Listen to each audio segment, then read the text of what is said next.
sick. Across Canada, there is a children's Tylenol and Advil shortage, and now hospitals are dealing with a lack of pediatric antibiotics. Mr. Speaker, it's a scary time to be a parent, and there are things this government can do now. Instead of vague promises and pointing fingers, the Liberals must ensure our kids get the medicine they need. Parents are desperate for help. Where is the plan to care for our children? The Honourable Minister for Health. Thank you, Mr. Speaker. Families and children are indeed living through stressful times today, and that's why we were pleased to announce just a few hours ago that there will be a special importation of additional analgesics, the equivalent of several months of normal supply, in addition to the increased domestic production of these analgesics, so that children and their families can have access to those drugs in the very short time, and therefore we'll keep working on a longer-term solution to these shortages. Thank you, Mr. Speaker. The Honourable Member for Calgary Forest Lawn. Temperatures are dropping across Canada and Canadians are needing to heat their homes. Home heating prices are doubling this winter and Liberals will add to the pain by increasing the carbon tax.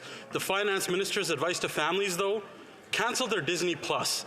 $14.99 a month won't do anything for the 1 in 5 Canadians skipping meals. This minister is out of touch and Canadians are out of money.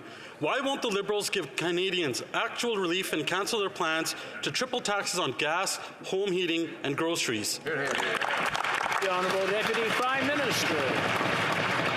Mr. Speaker, why don't we talk about some really terrible advice that was offered to Canadians in the spring by the Conservative leader?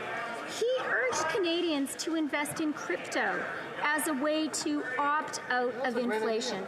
Now, Bitcoin has crashed by 21% over the past week and by more than 65% since the Conservative leader first gave Canadians that reckless advice. The Conservatives should apologize today for this reckless policy and admit that investing in crypto would have bankrupted Canadians. Honourable Member for Calgary Forest Lawn. A delusional response from the Minister of Netflix. Maybe instead of advising Canadians to cancel their $14.99 a month Disney Plus subscriptions, the minister can do the right thing and cancel their government greed instead. The government told us the whole point of the carbon tax was to lower emissions. They spent over $100 billion since 2015 on the environment, and despite what the Prime Minister says, emissions are up and Canadians are out of money. Why won't the Liberals give Canadians some relief and cancel their inflation tax? The Honourable Deputy Prime Minister. You know, Mr. Speaker, what should be cancelled is the reckless advice that the Conservatives offered to Canadians and for which they have never apologized, which was to invest in crypto. If a Canadian had invested $10,000 in crypto when the Conservative leader told them that was a good idea, today they would have less than $3,500.